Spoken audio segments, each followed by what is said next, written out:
They say revenge is a dish best served cold, but I waited 3 years to serve mine. When my stepmother Vanessa convinced my grief-stricken father to rewrite his will, cutting me out completely, she thought she'd won. Little did she know, Dad had left me a secret recording that would expose every lie she'd ever told. Sometimes, justice doesn't need to shout, it just needs proof. If you've ever felt powerless against someone who took what was rightfully yours, hit that subscribe button now to join our community of justice seekers. The last time I heard my father laugh, really laugh, from somewhere deep in his chest, was at my 26th birthday. We were at his lake house, the one he'd built with his own hands over 5 summers before I was born.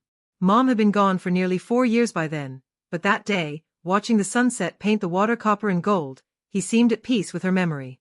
"She would have loved to see you now, Maya," he said, clinking his glass against mine. "Running your own business, standing on your own 2 feet. She always said you'd do something remarkable." I smiled, leaning my head against his shoulder the way I had since childhood. "I get my stubborn streak from her." "And your business sense from me," he countered with a wink. "Don't forget that part." We laughed together, watching the light fade from the sky, neither of us knowing it would be the last birthday we'd celebrate together. 3 months later, he met Vanessa at a charity fundraiser. She was 15 years his junior, 42 to his 57, with a cascade of blonde hair and a laugh that seemed to captivate every man in the room. She had the kind of practiced charm that made each person she spoke to feel like the most interesting human alive, at least for those few moments of conversation. When Dad introduced us at a dinner the following week, her smile was perfect, her handshake firm. "Maya, I've heard so much about you," she gushed, her eyes scanning me from head to toe. "Richard talks about his brilliant daughter constantly." I returned her smile with practiced politeness. "It's nice to meet you, Vanessa. Dad mentioned you're in real estate." "Luxury properties," she clarified, her diamond bracelet catching the light as she gestured. "I specialize in helping people find their dream homes. There's something magical about matching the right person to the perfect space, don't you think?" Dad beamed beside her, his hand resting on the small of her back with a familiarity that made my stomach tighten inexplicably. I'd always wanted him to find happiness after Mom, but something about Vanessa's perfectly calibrated responses set off warning bells I couldn't quite articulate. "Maya runs her own graphic design studio," Dad said proudly. "She's got clients all over the country now." Vanessa's eyebrows lifted. "How entrepreneurial. I always admire young women who take risks. It's so brave." Her emphasis made my modest success sound like a desperate gamble rather than the result of years of hard work. Throughout dinner, she expertly navigated the conversation, asking Dad questions that highlighted his accomplishments, touching his arm at perfectly timed intervals, and occasionally directing questions to me that subtly emphasized the generational gap between us. "I can't imagine starting from scratch in today's economy," she mused. "Your generation has it so much harder than we did. How do you manage with all those student loans?" Before I could explain that I'd graduated debt-free thanks to my mother's careful financial planning and the college fund she'd established before her death, Dad jumped in. "Maya's always been careful with money. Gets that from her mother." A flicker of something, annoyance? Calculation, crossed Vanessa's face before her smile returned.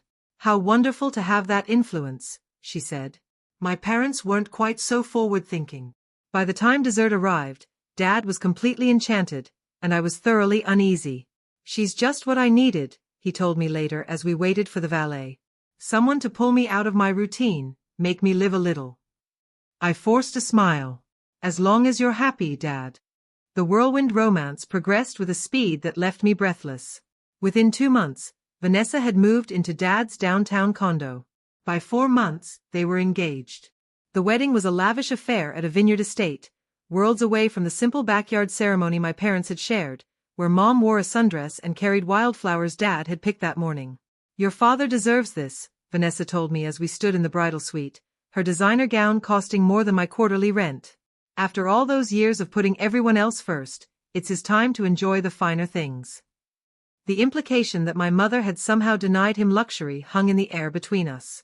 I bit back the retort that rose to my lips, that my parents had chosen their lifestyle together, prioritizing experiences and education over material possessions. Instead, I simply adjusted her veil and said, "Everyone deserves happiness." She studied me in the mirror. "You know, Maya, I hope we can be friends. I'm not trying to replace your mother. I never thought you were, I replied honestly. No one looking at Vanessa, with her carefully curated image and strategic ambition, would mistake her for my mother, who had taught science to middle schoolers and preferred gardening clothes to designer labels. After the wedding, my weekly dinners with Dad dwindled to monthly, then bi-monthly occurrences. When we did meet, Vanessa was always present, steering conversations toward their renovations on the lake house. It had so much potential hidden under all that rustic charm, or their upcoming travels. Richard needs to experience the world properly, not just budget hotels. My father seemed happy, if somewhat dazed by the new trajectory of his life.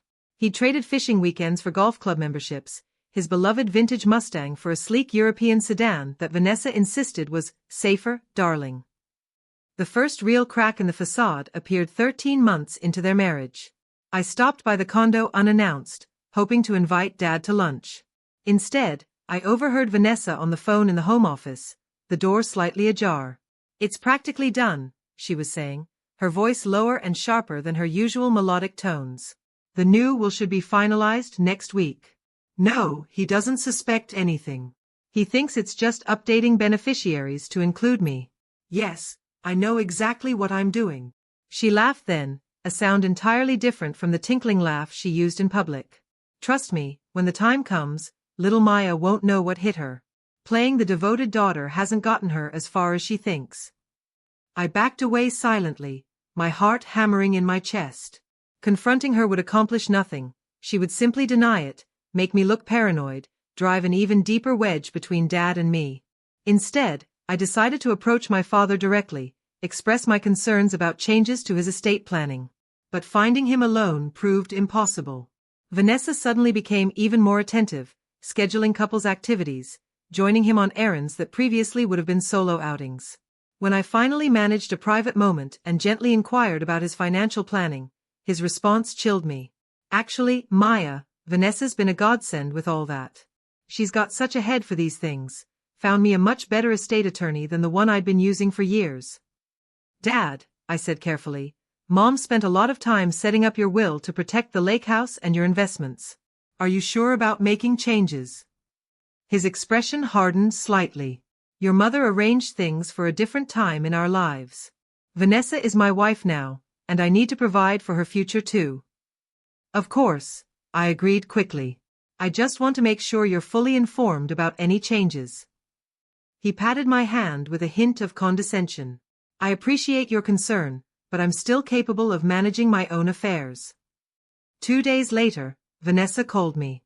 Maya, darling, I think we need to clear the air. Richard mentioned your conversation, and I'm concerned you might have misunderstood our intentions. I gripped my phone tighter. What intentions would those be, Vanessa? With the estate planning, she said smoothly. Richard is simply updating documents to reflect our marriage. Nothing is being taken from you. The lie slid from her lips so effortlessly that for a moment, I almost doubted what I'd overheard. Almost. I understand, I replied, matching her false warmth. Dad's happiness is all that matters to me. I'm so glad we see eye to eye, she purred. Family harmony means everything to me. 6 months later, my father was diagnosed with an aggressive form of pancreatic cancer. The prognosis was grim from the start. 6 months, perhaps a year with treatment. I immediately rearranged my work schedule to be more available, but found myself increasingly shut out of his care. Vanessa has it under control, he would say when I offered to drive him to appointments or stay with him during treatments. You focus on your business. That's what would make me happy. Vanessa established herself as the dedicated caregiver, orchestrating his treatment plan, communicating with doctors, all while maintaining her glossy appearance and energy. Meanwhile, my time with Dad dwindled to brief, supervised visits where he seemed increasingly distant, sometimes confused from medication. 3 months into his treatment, on a rare afternoon when Vanessa had a critical client meeting she couldn't reschedule, I sat with Dad in the sunroom of their condo. He dozed intermittently, the harsh medications taking their toll on his once robust frame. During one of his more lucid moments, he suddenly gripped my hand with surprising strength. Maya, he said, his voice clearer than it had been in weeks. The lake house. Your mother always wanted. Don't worry about that now, Dad, I soothed, alarmed by his agitation. Listen, he insisted. In my desk at the lake house. Bottom drawer. There's a... The front door opened, announcing Vanessa's return. My father's expression immediately changed, his momentary clarity receding. By the time she entered the sunroom, he was once again the docile patient, and whatever he'd been trying to tell me remained unfinished.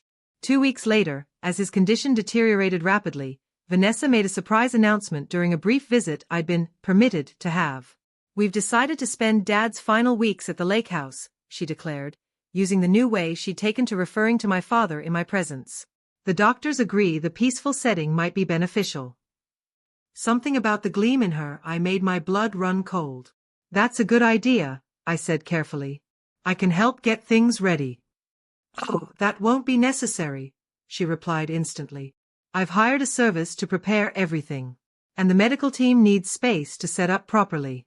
We'll let you know when you can visit." My father, heavily medicated, merely nodded vaguely from his recliner.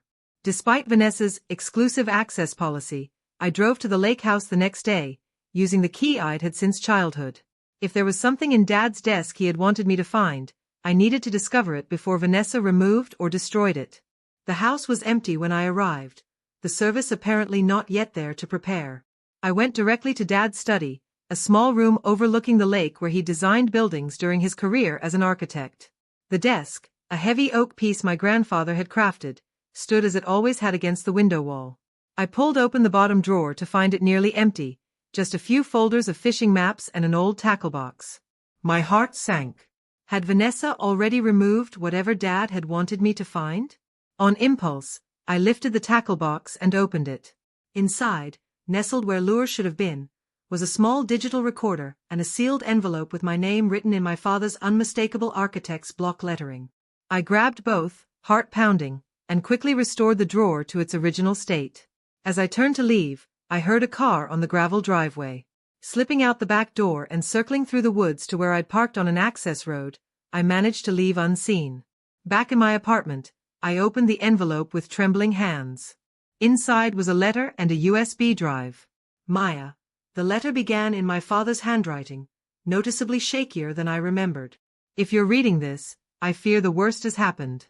I've made a terrible mistake in trusting Vanessa, one I realized too late. The recorder contains conversations that will reveal her true intentions. The USB drive contains copies of my original will and trust documents, along with recent financial records you'll need. I've been a fool, blinded by flattery and companionship after losing your mother. Vanessa has systematically isolated me from you and manipulated me into changing my will, leaving everything to her. She doesn't know about the lake house's secret, that your mother and I placed it in a separate trust for you years ago, one that cannot be altered. I don't know how much time I have left with a clear mind. The medications leave me confused, and I suspect Vanessa is ensuring I remain that way. Trust only Edwin Parker, my original attorney. I've left instructions with him as well. I'm sorry I failed you. Know that I love you, and that your mother would be proud of the woman you've become. Dad." With shaking hands, I connected the recorder and pressed play. What I heard over the next hour shattered any lingering doubts about Vanessa's character. Multiple conversations had been captured, Vanessa speaking to someone named Mark about their long game with my father's fortune, discussing how they would sell off his properties once he was gone, dismissing the lake house as worthless sentimental junk they'd demolish for the land value. Most damning was a recording of her instructing my father's new doctors about his medication, insisting on higher dosages that kept him sedated, countermanding previous instructions about his treatment goals. I copied everything to my computer, then reached out to Edwin Parker. The elderly attorney had been my parents' trusted advisor for decades before Vanessa convinced my father to switch to her more aggressive estate planner. We met discreetly at his office the following day. After reviewing the recordings and documents, his expression was grim. "This is elder abuse, plain and simple," he said. "Financial exploitation, medical manipulation, isolation from family. We have grounds for immediate intervention." "But he's at the lake house now, and she's controlling access completely," I explained. Edwin nodded thoughtfully. "The lake house works in our favor, actually. Since it's already in a separate trust with you as beneficiary, we can legally gain access on those grounds. And I've maintained relationships with your father's original medical team. They've been concerned about his sudden change in care directives. Over the next 48 hours, Edwin orchestrated a careful legal strategy. By the time we arrived at the lake house with a court order, medical professionals, and a law enforcement escort, we were fully prepared for Vanessa's outrage. What we weren't prepared for was my father's condition. He lay in a hospital bed in what had once been the living room, so heavily sedated he barely registered our presence. The attending nurse, hired by Vanessa, initially tried to prevent the medical team from examining him. "This is outrageous," Vanessa hissed when the court order was presented. "I'm his wife. I make his medical decisions." "Not anymore," Edwin replied calmly, handing her additional documents.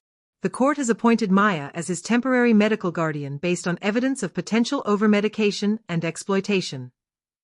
"What evidence?" she demanded, her perfect facade cracking. "This is absurd." Rather than explain, I simply played one of the recordings, Vanessa instructing someone to keep him under until the paperwork was finalized. The color drained from her face. That's taken out of context. I was talking about his comfort." "The court disagreed," Edwin stated flatly. "And there's more. We filed to invalidate the revised will on grounds of undue influence and potential incapacitation at the time of signing." As the medical team worked to stabilize my father and prepare him for transfer to a hospital where his original doctors waited, Vanessa shifted tactics. "Maya," she said, her voice dropping to a confidential whisper as she pulled me aside, "you've misunderstood everything. I've only wanted what's best for Richard. We can work this out privately, without all this legal unpleasantness." I looked at her, really looked at the woman who had nearly succeeded in stealing not just my inheritance, but my father's final moments of clarity and dignity. If you've ever had to outsmart someone who tried to take what was rightfully yours, share your story in the comments below. Don't forget to subscribe for more stories of justice served, and hit that notification bell to join our community of survivors and thrivers. Remember, sometimes the best revenge is simply revealing the truth at exactly the right moment. "There's nothing to work out," I replied calmly. "The original will stands, the trusts remain intact, and you'll be fortunate if the prosecutor decides not to pursue criminal charges." Her eyes hardened, all pretense vanishing. "You think you've won? Your father signed everything over to me. Even with your recordings, this will drag through courts for years." I smiled then, feeling a cold certainty settle over me. "That's where you're wrong, Vanessa. What you signed wasn't what you thought." Edwin made sure of that. Her confusion was momentarily genuine. "Your aggressive estate attorney?" "He's Edwin's former associate. They've maintained quite a cordial relationship. The documents you had my father sign transferred his assets into protected trusts, with me as trustee, not to you directly. A subtle difference, but legally significant." The shock on her face was everything I'd hoped for. "That's not possible," she whispered. "Check the paperwork," I suggested. "The devil, as they say, is in the details." As the medical team prepared to transport my father, I stepped close to Vanessa one last time. "You have until tomorrow to remove your personal belongings from both properties. Anything remaining will be considered abandoned." "You can't do this," she sputtered. "I'm his wife." "Yes," I agreed. "A wife who will soon be facing divorce proceedings on grounds of cruelty and exploitation, along with potential criminal charges. I'd advise getting a good attorney. Not the one who handled the estate planning, obviously." My father lived for 4 more months. Months of clarity as the excessive medications were reduced, months in which he returned to the father I'd known. We moved him back to the lake house once his condition stabilized, where he could watch the sunsets over the water he loved. "I should have listened to you," he told me one evening as we sat on the dock. "You saw through her from the beginning." I squeezed his hand. "She was very convincing." He shook his head slowly. "I was very willing to be convinced. After your mother died, I thought I'd never find companionship again. When Vanessa appeared, so full of life and seemingly enamored with me, I couldn't believe my luck." "It's understandable, Dad. Perhaps. But inexcusable to have doubted you in the process." He looked out over the lake, his face peaceful despite the illness evident in his thin frame. "Your mother always said you had the best judgment in the family. Maya sees people clearly," she'd say. I should have remembered that. When he passed, it was at sunrise, with me holding his hand. The legal battle with Vanessa continued for another 11 months, but with the evidence we'd gathered and Edwin's meticulous planning, she eventually settled, accepting a minimal divorce settlement rather than face potential criminal prosecution. The lake house remains as it always was, a monument to my parents' love and foresight. I've established a foundation in their names that provides arts education to underprivileged children, funded by the investment portfolio Vanessa had so eagerly anticipated liquidating. Sometimes, when I sit on the dock watching the sunset paint the water copper and gold, I imagine my father and mother together again, laughing about how their quiet, observant daughter ultimately outmaneuvered the con artist who thought she'd found an easy mark. And I understand now why my father had recorded those conversations, saved those documents, planned that backup strategy even as he was being manipulated. Because beneath the besotted exterior, some part of him had still been the shrewd, careful man my mother had loved. He'd created his own insurance policy, his own path to justice. As my mother used to say, revenge isn't about making big scenes or dramatic gestures. True justice comes from being smarter, more patient, and more prepared than those who would do you harm. In the end, she was right. The most satisfying revenge wasn't confronting Vanessa in a dramatic showdown. It was the quiet moment I watched her leave the courtroom, defeated by the meticulous planning of the very people she'd underestimated. Sometimes justice doesn't need to shout. Sometimes, it simply needs to reveal the truth.